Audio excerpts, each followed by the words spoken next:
Victoria BC real estate is expensive, and the frustrating part is that even when the market slows down, the prices here still feel high. So in this video, I want to explain why that is. Not just the basic answer of Victoria is beautiful or everyone wants to live here, but the real reasons homes cost what they do, why detached houses are especially expensive, and why affordability can still feel tough even when there are more listings on the market. And if you think about buying in Greater Victoria, I have free resources linked in the description below, including a relocation guide, buyer checklist, and other guides that can help you understand the market before you start looking. Even when you're selling, there's guides down there. I'm G, I'm a local realtor based here in Victoria, BC. If you have any questions or you're looking to buy or sell anywhere in Greater Victoria, feel free to call, text me anytime. Now let's get started. The biggest reason Victoria is expensive starts with the land. Victoria is on the southern tip of Vancouver Island, and that matters a lot more than people realize. This is not a place where the city can just keep spreading out forever. You have the ocean, rocky terrain, established neighborhoods, protected areas, and planning rules that are designed to keep growth more contained. So when people ask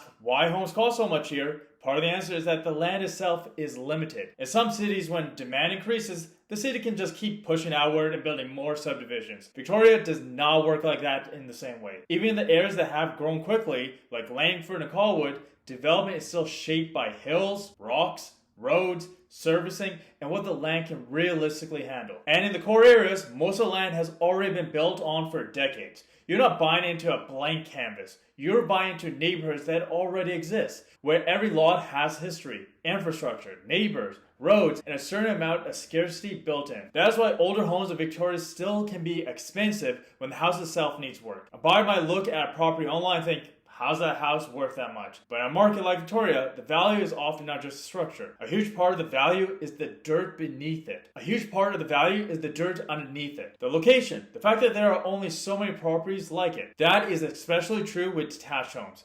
A dated house in a good location can still be worth a lot because someone is not only going to buy the home as it sits today, they are buying the land, the neighborhood, the future potential, and the ability to own something that is difficult to replace. The next part is demand. Victoria is not just a job market, it is a lifestyle market. People do not move here only because they found a job here. A lot of the time, they choose Victoria because of the overall lifestyle. They want the weather, the ocean, the slower pace, and the feeling of being in a smaller city without being completely disconnected from everyday convenience. That is what makes Victoria different. It pulls from more than just a local buyer pool. You have people who grew up here and are trying to stay close to family, but you also have buyers coming from larger cities to see Victoria as a place where life feels a bit more manageable. Then you have people later in life who want to settle somewhere milder, and buyers who can work remotely and are no longer tied to one specific city. The point is, demand here is layered. It is not one group driving the market. It is a lot of different people wanting the same limited number of homes for different reasons. And when that happens in a place that cannot easily create more land, prices stay high. This is especially true for homes that solve real-life problems for people. A detached home with a usable layout, a decent lot, parking, maybe a suite or suite potential, and a location that is not too far from the core is going to get attention because that type of property is hard to replace. So even when buyers are more cautious, even when interest rates are higher, and even when inventory is better than it was during the craziest parts of the market, the right properties still stand out. Now, when people say Victoria is expensive, a lot of time they're really talking about detached houses. That's where the affordability issue feels the most obvious. Condos can still be expensive, townhomes are not cheap either, but detached homes are in a different category altogether because they come with land, privacy, flexibility, and long-term value that a lot of buyers still want. The problem is that Victoria does not have an unlimited supply of detached homes in the areas people want most.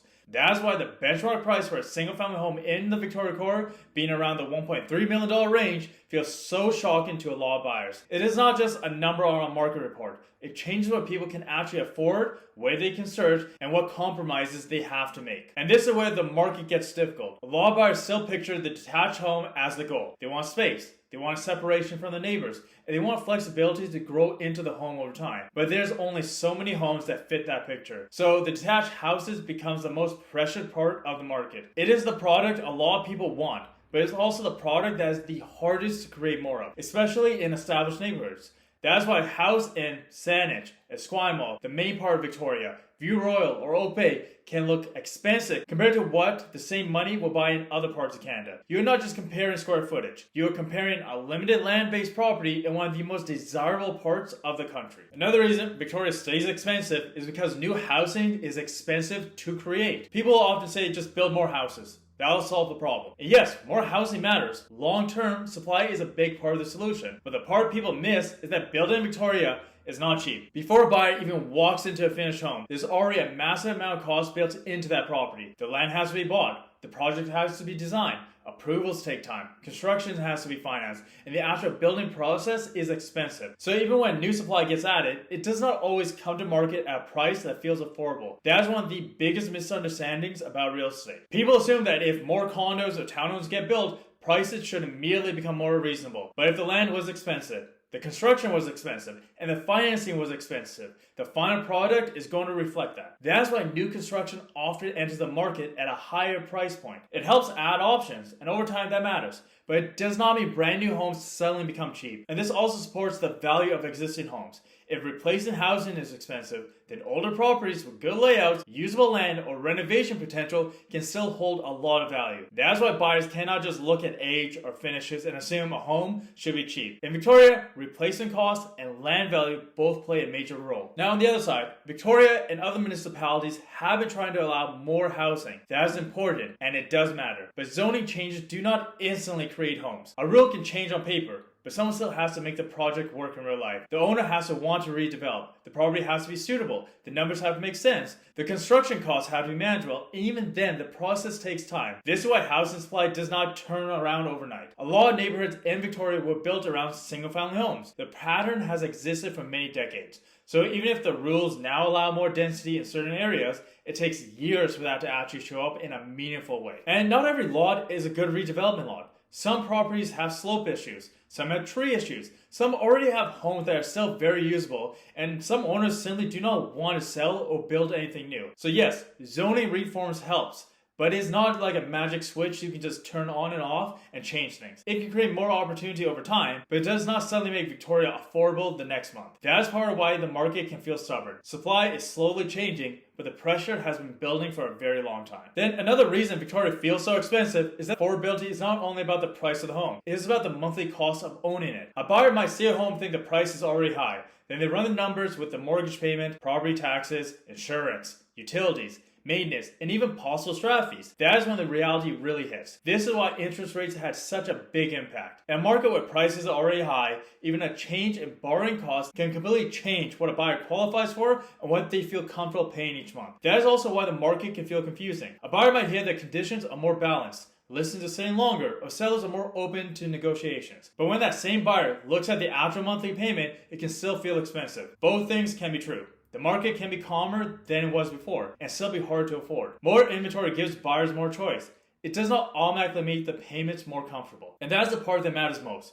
Most buyers are not only asking, can I buy this? They are asking, can I actually carry this without feeling stretched every month? In Victoria, that second question is where a lot of people run into trouble. Now, you also have to consider the fact that many homeowners in Victoria aren't desperate to sell. That's a big thing to know. A lot of owners bought years ago before prices reached the levels we see today. Their mortgage situation might be very different from a new buyer trying to enter the market now. Some have built equity, some have manageable monthly payments, and some are comfortable staying exactly where they are. So when the market slows down, not every seller is forced to react right away. Some sellers will adjust if they're motivated. Others will simply wait. If they do not get the number they want, they may decide to stay in the home longer instead of selling at a discount. That creates sticky pricing. It does not mean sellers can ask whatever they want and get it. That is not how the market works. Overpriced homes can still sit, and buyers are much more careful now than they were during the peak of the market. Also, buyers need to understand is that Greater Victoria is not one single market. Prices are high across the region, but the reason changes depending on where you're looking. In the most established core neighborhoods, a lot of the value comes from the scarcity, location, character, walkability, and long-term demand. Those areas are hard to recreate because the neighborhoods are already built out and the supply is limited. In other areas, the price might be driven more by space, new construction, family-friendly layouts, or the fact that buyers are trying to get more home for their money without going too far from the core. That's why two homes can be the same price but offer completely different trade-offs. One might give you a better location but need more work. Another might be newer and larger but farther from downtown. And then another might be on a better lot, but the layout may not work as well. This is why Victoria buyers cannot just shop by price alone. You have to understand what the price actually is buying you. Because sometimes the expensive part is the land, sometimes it's the location, or it could be the condition of the home, or it could be the fact that the property has future flexibility. And if you do not understand that, the market can feel random. But once you start looking at it neighborhood by neighborhood and the property type by property type, it starts to make much more sense. It may still be expensive, but at least you can see why certain homes are priced the way they are. Now, the biggest question that a lot of buyers are really asking, could prices come down in certain parts of the market? And the answer, yes. Real estate does not move in a straight line. Some homes sit, some sellers reduce their price, some segments slow down more than others. Buyers can negotiate more in certain situations than they could during the hottest parts of the market. But if the question is, will Victoria suddenly become cheap? That is a very different conversation. For that to happen, you will need a major shift in the balance between supply, demand, income, construction costs, and borrowing costs, and that kind of change usually takes time. That is why waiting for Victoria to become cheap can be risky. It might become more balanced. Certain homes might become better opportunities. Some sellers might have to adjust, but a desirable coastal city with limited land and long-term demand is not likely to turn into a low-cost market overnight. So the better question is not, when will Victoria be cheap? The better question is, what is the smartest move based on your budget, your timeline, and the type of life you actually want to live? For some people, buying makes sense. For others, waiting makes sense. And for some buyers, the right answer is adjusting the plan instead of trying to force the perfect home right away. That might mean starting with a condo or a townhome. It might mean looking at a different neighborhood. It might mean buying an older home that needs updates instead of waiting for something perfect. It might mean deciding that the monthly payment does not make sense yet. The point is not to rush. The point is to make a decision based on real numbers instead of just reacting to the fact that prices feel high. Because in Victoria, prices have felt high for a very long time. So if you're buying in Greater Victoria, the biggest thing is to stop looking at the market as one big average. This is where buyers get overwhelmed. They see the headlines, they see the prices online, and they start to feel like nothing makes sense.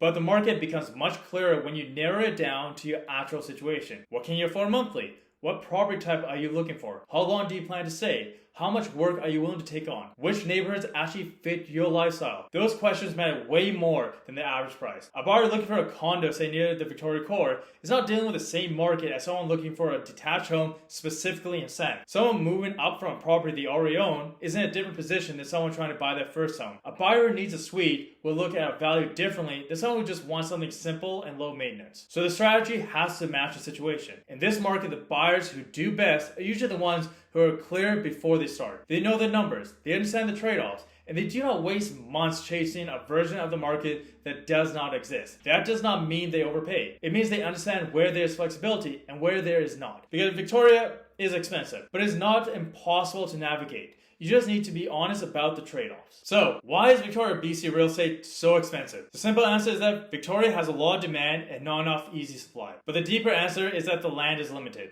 The lifestyle keeps attracting people. Detached homes are hard to replace. New housing is expensive to build, zoning takes time, and many owners are not under pressure to sell. A lot of that creates a market where prices can still feel stubborn, even when conditions cool down. Victoria has a long-term pressure underneath the surface. That does not mean every home is worth the asking price, and it does not mean buyers should overpay. It does not mean that the market is always hot, but it just means you need to understand what you are dealing with. Now, Victoria is a beautiful place to live, but the lifestyle comes with a cost. The goal is not to pretend the market is cheap. The goal is to understand the market clearly so you can make a better decision. So if you think about buying and selling anywhere in Greater Victoria, or you have questions, feel free to call or text me anytime.